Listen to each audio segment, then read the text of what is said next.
देखिए हम लोग आते हैं तापमान का प्रादेशिक वितरण पर। इसमें बहुत सारे विद्वानों ने काम किया, जैसे ग्रीक्स ने पहले काम किया। प्रादेशिक क्या होता है?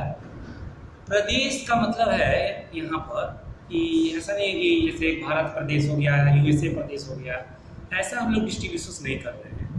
प्रदेश का मतलब है यहाँ हम लोग एक जोनल डिस्ट्रीब्यूशन करेंगे। जोनल डिस्ट्रीब्यूशन क्या होता है? यानी दो अक्षांशों के बीच के एरिया को हम लोग जोन कहते हैं।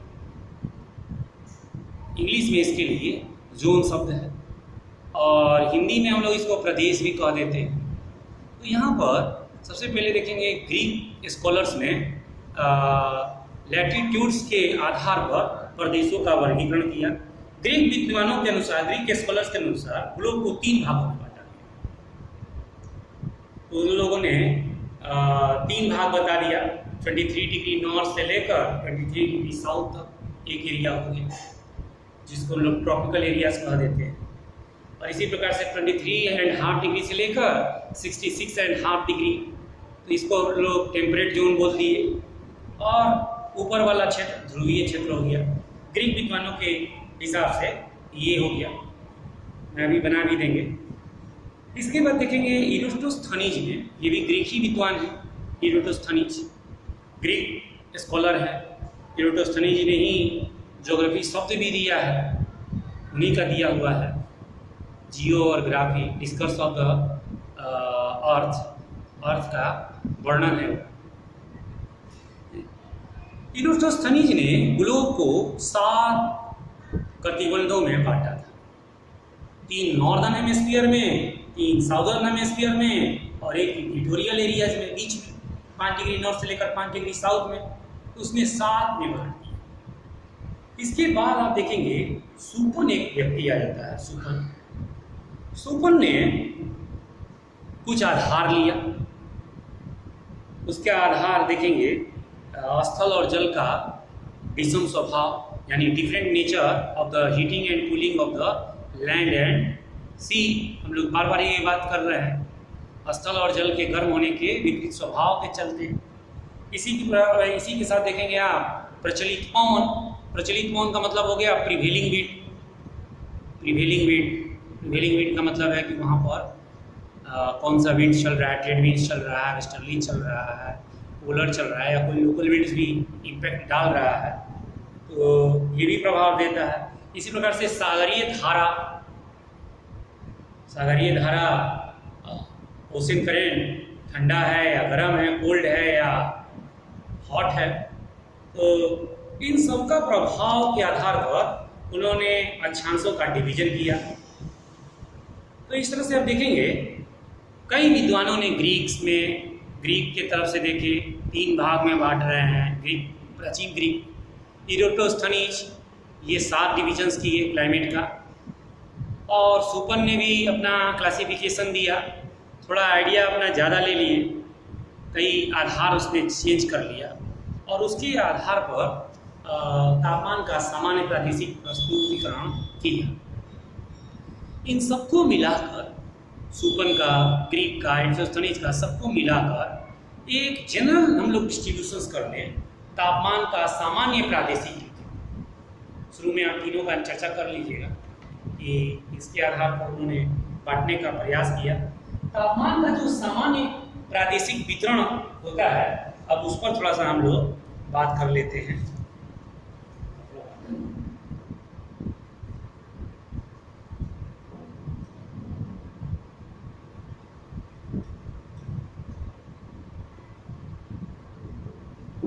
तापमान का सामान्य प्रादेशिक वितरण समझते चलेंगे और पिक्चर अपने आप ही बनता चला जाएगा। हम लोगों ने ऐसा यहाँ 0 डिग्री। तो तापमान का सामान्य प्रादेशिक वितरण पर हम लोग बात करते हैं। इसके लिए टेम्परेचर्स को मुख्य रूप से टेम्परेचर आधार है, हाइट भी इसमें आधार है, समुद्री दशा वगैरह को भी लिया गया, धाराओं को भी ले लिया गया, तो कई इसमें आधार है। वायुदाब को भी शामिल किया गया। और इस प्रकार से आप देखेंगे कि ये अक्षांशीय विस्तार के आधार पर, जोनल अक्षांशीय पैरामीटर के आधार पर तापमान का एक सामान्य प्रादेशिक वितरण तैयार किया। तो सबसे पहले पर हम लोग आते हैं विषुवत रेखीय प्रदेश। इक्वेटर के पास के एरिया को हम लोग क्या कहते हैं? इक्वेटोरियल रीजन्स कहते हैं, हिंदी में विषुवत रेखीय प्रदेश कह देते हैं। इसका रीजन्स आप देखेंगे 5 डिग्री नॉर्थ से लेकर 5 डिग्री साउथ तक, 5 डिग्री नॉर्थ और यहाँ से आप देखेंगे 5 डिग्री साउथ, ये इक्वेटोरियल रीजन्स हो गए, ये एक प्रदेश हो गया। लैटिट्यूड 5 डिग्री नॉर्थ से लेकर 5 डिग्री साउथ एक एरिया बना दिया, रीजन बना दिया। तो ये हम लोग देख लिए। यहाँ पर देखेंगे, यहाँ दिन और रात क्या होते हैं? बराबर होते हैं, क्योंकि हम लोग जानते हैं यहाँ सन की जो लाइट आती है वर्टिकल होती है, लंबवत किरणें पड़ती है। लगभग सालों भर यहाँ पर लंबवत किरणें पड़ती है और इसलिए यहाँ 12 घंटे के दिन और 12 घंटे के रात होते हैं। सागर तल का थोड़ा ऊंचाई से बात कर ले, यहाँ पर भी अगर हम लोग सी लेवल से ऊपर जाते हैं तो टेम्परेचर डिक्रीज होता है इस प्रदेश में। यानी आप देखिए, सागर तल से 4200 मीटर की ऊंचाई पर आप चले जाइए, 4200 मीटर की ऊंचाई पर इस एरिया में भी अगर आप चले जाते हैं तो आपको बर्फ मिल जाता है, बर्फ जमा हुआ मिल जाता है या हिमपात होता हुआ मिलेगा। यानी यहाँ आपको दिख रहा है कि इक्वेटोरियल एरिया में गर्मी पड़ता है, इंसोलेशन का मात्रा भी ज़्यादा यहाँ मिलती है, लेकिन हाइट यहाँ भी प्रभावित कर रहा है। केनिया माउंटेन पर देखिए बर्फ जमा हुआ है ऊंचाई वाले सेक्शन में, और यहाँ 4200 मीटर की ऊंचाई पर देख रहे हैं स्नोफॉल हो रहा है इक्वेटोरियल एरियाज में। तो यहाँ पर आप देख रहे हैं इस एरिया में भी हिमपात का असर 4200 मीटर की ऊंचाई पर भी आपको दिख रहा है। थोड़ा और इस प्रदेश का देखिएगा तो यहाँ पर रेन भी होती है, 2 बजे से 4 बजे तक एवरी डे रेन होती है, क्योंकि यहाँ इवोपरेशन होता है। इवोपरेशन होगा तो कंडेंसेशन होगा, और आप जानते हैं इवोपरेशन और कंडेंसेशन मिलकर वाटर साइकिल बना देता है। इवोपरेशन और कंडेंसेशन, यही 2 प्रोसेस जो हैं वाटर साइकिल को कंप्लीट करते हैं। एक बार जमीन से वाष्पीकरण करते हैं, दूसरी बार कंडेंसेशन के द्वारा बादल बनकर बारिश कर धरती पर पहुंचा देते हैं, और इस तरह से यही 2 प्रोसेस वाटर साइकिल को कर देते हैं। तो यहाँ 2 बजे से लेकर 4 बजे तक रेट भी देखेंगे। यहाँ पर साल में यहाँ पर देखेंगे उत्तरायण और दक्षिणायन के कारण साल में 2 बार उच्चतम और निम्नतम तापमान भी होता है। हालांकि इनका अंतर आपको बहुत कम मिलेगा। हाई टेम्परेचर और लो टेम्परेचर का यहाँ डेविएशन आपको नहीं मिलेगा। क्यों? क्योंकि यहाँ देखेंगे कि मोस्ट ऑफ टाइम पूरी सालों भर यहाँ एंगल जो होता है सन रेज का वो नियर टू 90 होता है, या तो 90 होगा या नियर टू 90 होगा। इसीलिए यहाँ उच्चतम और न्यूनतम तापमान का अंतर नहीं होता। यहाँ तापमान आपको हमेशा सालों भर 18 डिग्री सेंटीग्रेड से ऊपर ही मिलेगा। अपने इंडिया में सेक्शन में लीजिए, चेन्नई को ले लीजिए उदाहरण। चेन्नई का विंटर का टेम्परेचर बहुत कम नहीं रहता, हालांकि वो इक्वेटर पर नहीं है, वो तो इक्वेटर से काफ़ी 10 डिग्री पर है। लेकिन अगर इक्वेटोरियल एरियाज में भी ले लीजिएगा तो आप देखेंगे वहाँ जाड़ा और गर्मी का अंतर कम है। ये पॉइंट्स आपको समझ में आ गया होगा। यहाँ पर हालांकि उत्तरायण और दक्षिणायन का प्रभाव होता है, लेकिन एंगल चूंकि सन रे नियर टू वर्टिक्स होता है, वर्टिकल होता है, 90 डिग्री के आसपास होता है, इसलिए हाई टेम्परेचर और लो टेम्परेचर का अंतर नहीं मिलता। सागर का स्वभाव का प्रभाव पड़ेगा। सागर का स्वभाव वहाँ पर वैसे भी देखेंगे इक्वेटोरियल के पास हमेशा जो हॉट ओशन करंट ही बहती है, तो उसका भी प्रभाव वहाँ पर गर्म रहेगा, इवोपरेशन भी ज़्यादा होगा। तो सागर स्वभाव भी आपको मिलेगा वहाँ पर। नेक्स्ट हम लोग आते हैं सेकेंड पर, इंटर ट्रॉपिकल कन्वर्जेंस में। उसको हिंदी में हम लोग कहते हैं अंतरा उष्णकटिबंधीय प्रदेश। ये आप देखेंगे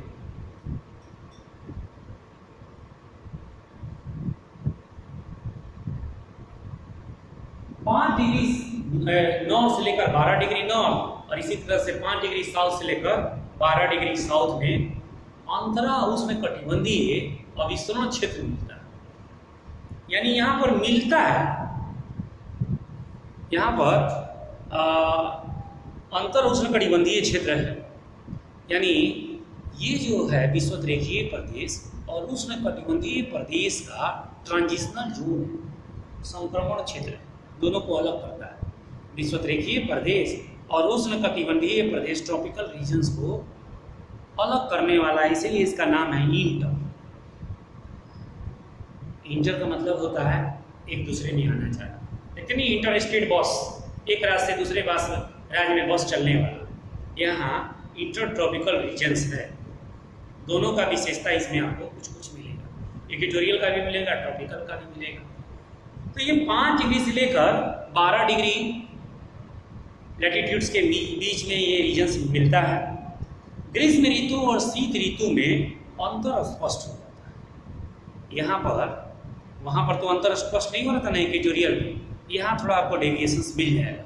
गर्मी का टेम्परेचर आप देखेंगे यहाँ पर 28 डिग्री सेल्सियस रहता है, फ़ारेनहाइट में 82 डिग्री फ़ारेनहाइट रहता है, 28 डिग्री सेल्सियस टेम्परेचर है गर्मी का। लेकिन वहीं शीत महीने का तापमान अगर आप देखेंगे तो 21 डिग्री सेल्सियस आ जाता है। बहुत ज़्यादा डेविएशन नहीं है गर्मी और ठंडा का, लेकिन फिर भी एक आपको समझ में आएगा कि कम हो गया है टेम्परेचर। 21 डिग्री सेल्सियस टेम्परेचर यानी 70 डिग्री फ़ारेनहाइट टेम्परेचर आपको मिलने लगता है। वार्षिक तापांतर भी देखेंगे यहाँ पर, ईयरली टेम्परेचर ड्यूरेशंस, यानी साल का अधिकतम तापमान और कम तापमान, इसको ईयरली टेम्परेचर डिफरेंसेस कहते हैं। 12 डिग्री फ़ारेनहाइट से लेकर 15 डिग्री फ़ारेनहाइट तक रहता है। दैनिक तापांतर यहाँ पर देखेंगे 20 डिग्री फ़ारेनहाइट तक पड़ता है। तो रात में यहाँ रात और दिन का टेम्परेचर वेरिएशंस एक एक दिन का आप देखेंगे, रात में टेम्परेचर ज़्यादा हो जाता है, दिन का टेम्परेचर रात का टेम्परेचर कम हो जाता है और दिन का टेम्परेचर बढ़ जाता है। दैनिक तापांतर इस एरिया में आपको ज़्यादा मिलेगा। ड्यूरेनल टेम्परेचर डेविएशन आपको यहाँ मिलेगा। दिन में सूरज आ गया टेम्परेचर ज़्यादा बढ़ जाएगा, रात में थोड़ा टेम्परेचर घट जाएगा। तो दैनिक तापांतर यहाँ पर बढ़ा हुआ मिलेगा। वार्षिक तापांतर आप देखेंगे कि ज़्यादा उस तरह का है नहीं, हाई और लो टेम्परेचर यहाँ पर भी बहुत डेविएशन नहीं मिलेगा। मिलेगा इक्वेटोरियल से ज़्यादा मिलेगा, लेकिन ऐसा नहीं कि बहुत ज़्यादा मिलेगा। आप 28 डिग्री देख रहे हैं मैक्सिमम है, तो लोअर भी देख रहे हैं कैसी, इस तरह से दैनिक तापांतर बल्कि आपको मिलेगा। रात और दिन का तापमान दैनिक तापांतर, रात में जानते हैं कि थोड़ा तापमान गिर जाता है, सूरज चला गया दूसरे साइड में, तो यहाँ आपको मिलेगा। भाई ये तीसरे पर हम लोग बात कर लेते हैं, उष्णकटिबंधीय क्षेत्र। ये देख लीजिए 25 डिग्री तक होता है, इधर ये 25 डिग्री साउथ का, 25 डिग्री साउथ। तो ये ट्रॉपिकल रीजन है, उसमें कटिबंधीय क्षेत्र है, दोनों गोलार्ध में पाया जा रहा है। 12 डिग्री से 25 डिग्री, 12 से 25 डिग्री के बीच में। निम्न अक्षांशों से उच्च अक्षांशों की ओर तापमान घटता हुआ मिलेगा। क्यों मिलेगा? क्योंकि इंक्लाइनेशन ऑफ सन रेज यहाँ पर मिलेगा, उत्तरायण और दक्षिणायन का प्रभाव भी यहाँ पर मिलेगा। तभी तो हिंदी में इसका नाम है अयन प्रदेश। अयन प्रदेश, किसी हिंदी में इसका नाम देख रहे हैं अयन प्रदेश है। अयन का मतलब है कि यहाँ देखिए सूर्य की लाइट का प्रभाव ज़्यादा मिलेगा। यहाँ अयन प्रदेश में सूर्य कभी न कभी लंबवत चमकता है। ट्रॉपिकल एरियाज में सूर्य का वर्टिकल्स होता ही होता है। आप देखेंगे 33.5 डिग्री तक लंबवत सूर्य की किरणें पड़ती है। कर्क रेखा मकर रेखा पर सूर्य एक बार लंबवत चमकेगा ही चमकेगा। तो इसीलिए इसका नाम अयन प्रदेश है। गर्मी में यहाँ दिन का अवधि आप देखेंगे 14 घंटा हो जाता है, रात छुट्टी हो जाएगी, उसी हिसाब से 10 घंटे की रात हो जाएगी। विंटर सीजन आएगा तो यहाँ विंटर भी आपको 14 घंटे का दिखेगा और समर आपको शॉर्ट हो जाएगा, 10 घंटे का दिखेगा। तो इस एरिया में, जो कि इंडिया में मैक्सिमम पार्ट हम लोग का 12 डिग्री से 25 डिग्री वाला में है, तो हम लोग फील कर पाते हैं। ट्रॉपिकल रीजन में हम लोग का ज़्यादातर पार्ट आता है। तो ये हम लोग देख पाए, इस प्रदेश में प्रत्येक महीने का तापमान कम से कम 18 डिग्री सेंटीग्रेड अवश्य होता है। यहाँ पर भी तापमान ऐसा है, लेकिन देखेंगे रात जाड़े का टेम्परेचर फिर भी यहाँ गिर जाता है, काफ़ी कम होता है। रेगिस्तानी भाग इस एरियाज में काफ़ी मिलेगा, क्योंकि ये जानते हैं ट्रेड विंड्स चलता है, और ट्रेड विंड्स आप देखेंगे खासकर वेस्टर्न पार्ट ऑफ कॉन्टिनेंट में आपको रेगिस्तान दिखता है। रेगिस्तानी पार्ट जितने भी आपको इस अक्षांशों का वेस्टर्न पार्ट में जितना भी मिलता है, इंडिया का भी वेस्टर्न पार्ट देखिए, थार मरुस्थल आपको थार डेजर्ट मिल जाएगा। आप एशिया कंट्री का वेस्टर्न हिस्सा देख लीजिए, सऊदी अरबिया और अरबिया सब क्या है, डेजर्ट टाइप के हैं। तो ट्रेड विंड्स यहाँ मिल नहीं पाता, यानी ट्रेड विंड्स मिलने का मतलब मॉइस्चर वाला ट्रेड विंड्स ईस्टर्न में अपना मॉइस्चर ख़त्म कर लेता है, वेस्ट में मॉइस्चर कम हो जाता है, इससे वेस्ट में इसका डेजर्ट भी मिलता है। और गर्मी में डेजर्ट का टेम्परेचर, चूँकि वहाँ बालू है, उसका टेम्परेचर 29 डिग्री सेल्सियस तक रीच कर जाता है। लीबिया को देख लीजिए, अफ्रीका का कंट्री है लीबिया, वहाँ का जो शहर है अल अजीज, उसका टेम्परेचर 58 डिग्री सेल्सियस मिलता है गर्मी में। पाकिस्तान में जैकोबा 58 डिग्री सेल्सियस टेम्परेचर। तो इस तरह के आपको टेम्परेचर यहाँ हाई मिलते हैं। शीतकाल का भी जो औसत तापमान है 24 डिग्री सेल्सियस तक मिलता है, एक एवरेज दे दिया गया है, इससे भी कम होता है। बिहार भी देखिए, बिहार क्या है, बिहार आपको 25 डिग्री स्टेट से मिलेगा। यूपी का भी कुछ सेक्शन आपको 25 डिग्री नीचे है लैटिट्यूड्स में, लोअर वाला सेक्शन है यूपी का भी, वहाँ पर भी आपको इस तरह का मिलेगा। एवरेज 24 है, लेकिन नीचे भी टेम्परेचर जाड़ा का आपको मिलता है। तो ट्रॉपिकल रीजन्स का हम लोग ये समझ पाए कैरेक्टरिस्टिक्स।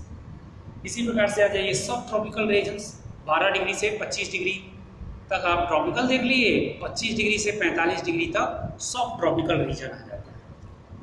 तो इसको भी थोड़ा सा सपोर्ट कर लें। यहाँ वही बात है, 25 डिग्री साउथ तक, ये नॉर्थ तक, 25 डिग्री नॉर्थ से लेकर 45 डिग्री नॉर्थ तक सब ट्रॉपिकल रीजन आ गया। उपोष्ण कटिबंधीय क्षेत्र आ गया।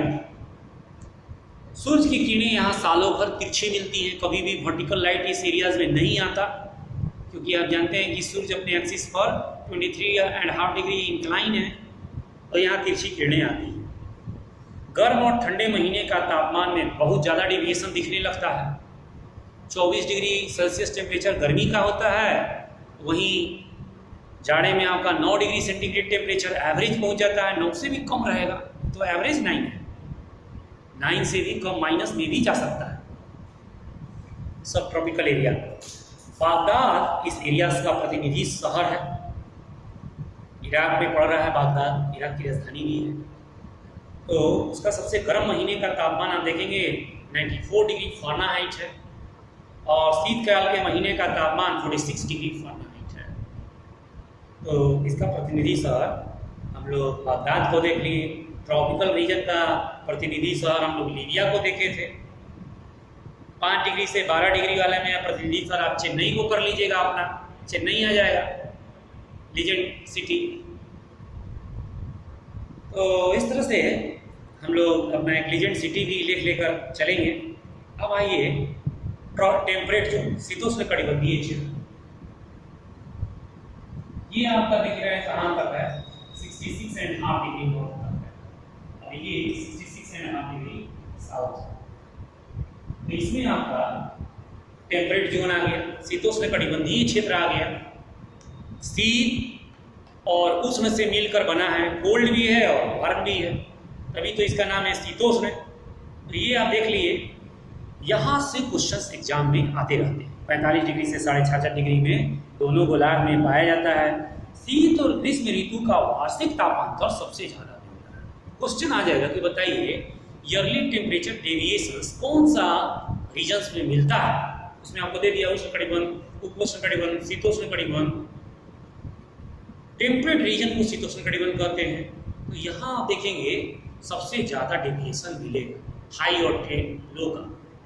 ईयरली टेम्परेचर डेविएशन, अगर डेविएशन आपको पूछ देगा तो यही आप लगाइए। और जो उष्ण कटिबंधीय क्षेत्र होता है वहाँ आपको डेली वाला ड्यूरेनल टेम्परेचर डेविएशन ज़्यादा मिलेगा।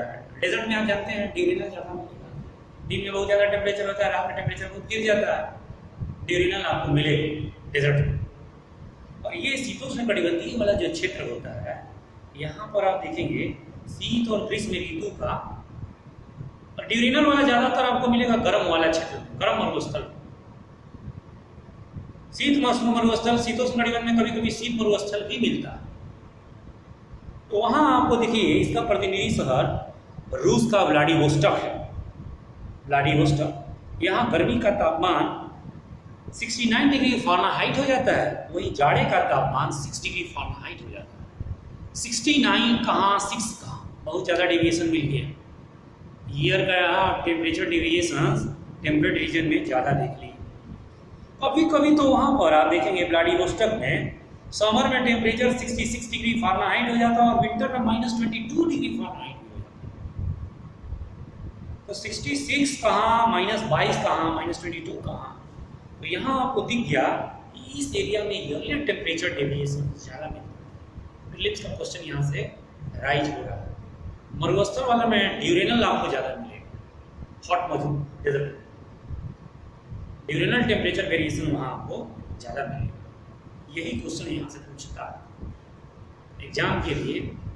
प्रीलिम्स में आपको क्वेश्चन यहाँ से आता रहता है। अब आइए हम लोग टुंड्रा रीजन में बात करते हैं। टुंड्रा रीजन लगभग 75 डिग्री तक माना जाता है। इधर भी 75 डिग्री नॉर्थ तक आपको मिलेगा, सॉरी साउथ है, 75 डिग्री साउथ तक मिलता है टुंड्रा रीजन। थोड़ा बहुत इधर उधर डेविएट हो रहा है तो उससे कोई लेना देना नहीं है। हम लोग ये क्लासीफाई समझने के लिए, अपना अच्छे तरह से समझने के लिए ये क्लासीफाई किया गया। टुंड्रा रीजन में आप देखेंगे कि यह टेम्परेट रीजन और पोलर रीजन के बीच में पाया जाता है, क्योंकि ये डेविएट होता रहता है इधर उधर। यहाँ परमाफ्रॉस्ट वाला एरियाज भी देखेंगे। परमाफ्रॉस्ट में क्या होता है कि गर्मी के दिनों में ये पिघल जाता है, जमीन बर्फ़ वहाँ पर जम पिघल जाता है। रात में वहाँ टेम्परेचर काफ़ी गर्मी में भी कम हो जाता है, जिससे रात में वो जम जाता है। जहाँ एरिया आप देखेंगे कि दिन में पिघल जा रहा है, रात में जम जा रहा है, ऐसे एरिया को परमाफ्रॉस्ट एरिया कहते हैं। फ्रॉस्ट पूरा नहीं है, परमा है, दिन में पिघल भी जाता है, ऐसे एरिया को परमाफ्रॉस्ट एरिया कहते हैं। तो ये टुंड्रा एरियाज में आपको ज़्यादा मिलेगा। नवंबर और अप्रैल में उत्तरी गोलार्ध में औसत तापमान यहाँ जो होता है नवंबर से अप्रैल मंथ में हमेशा 0 से नीचे ही रहता है।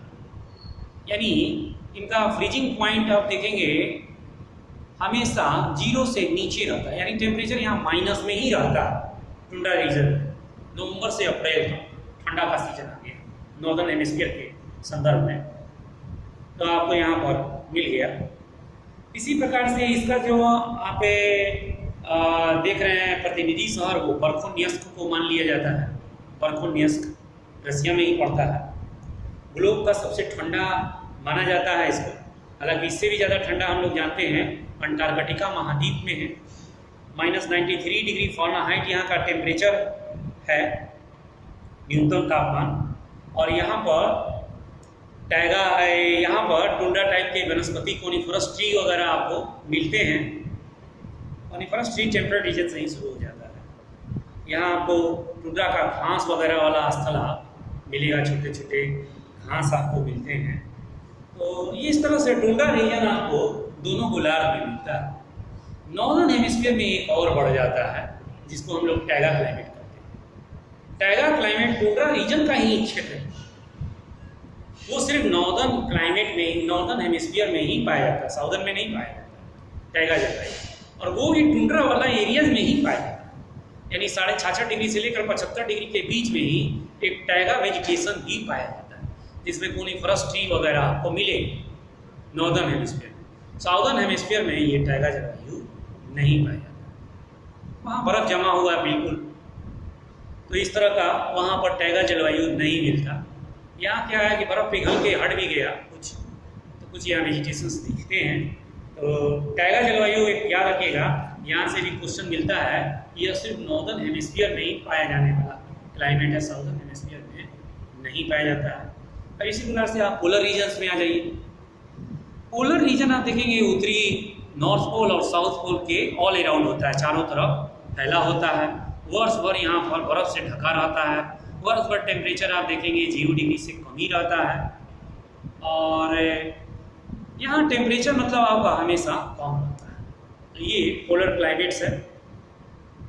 इस तरह से हम लोग तापमान का सामान्य प्रादेशिक वितरण कर लिए। एक बार मैं आपको लिख भी देता हूँ यहाँ पर, क्योंकि ये वाला जो एरिया है इक्वेटोरियल है, इक्वेटोरियल एरिया है। ये आपका क्या है, इंटर ट्रॉपिकल है, इंटर ट्रॉपिकल। ये आपका 12 से 25, ये आपका क्या हो गया, ट्रॉपिकल हो गया। और ये क्या है, सब ट्रॉपिकल हो गया इसके बीच वाला। और ये आपका क्या है, ये टेम्परेट हो गया, शीतोष्ण कटिबंधीय एरिया हो गया। और ये क्या हो गया, टुंड्रा हो गया। और इसी टुंड्रा में टैगा भी है। और ऊपर में आपका पोलर एरिया हो गया। केवल इस एरिया में आप देखेंगे कि यहाँ से टुंड्रा रहेगा, टैगा नहीं रहेगा। बाकी जो नॉर्थ में पाया जा रहा है वही साउथ में भी पाया जाएगा। समझ में आ गया होगा तापमान का प्रादेशिक वितरण।